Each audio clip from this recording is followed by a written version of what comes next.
Our next experiment is called the popsicle trick. So for this experiment, we need popsicle sticks. That's all.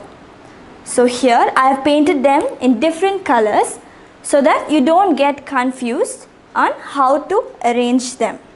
So are you ready? So let's begin. First, I am taking my purple stick and placing it like this. Next, I am taking the blue stick and placing it over the purple one so that it forms an X.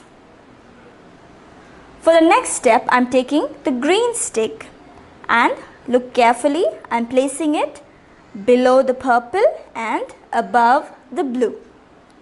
Did you get it right? Below the purple, above the blue.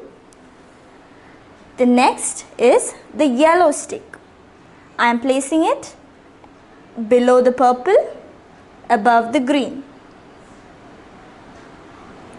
So, do it carefully, below the purple, above the green.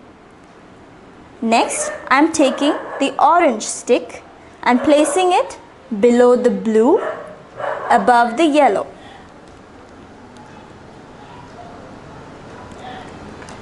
And finally, I am taking the pink stick and placing it below the green, above the orange. It might be difficult to put it under, but if you keep practicing, it will be easy. So, below the green, above the orange. Now, there is a build-up of potential energy here. So, let's see what happens when I leave the stick. Did you see? It all moved away.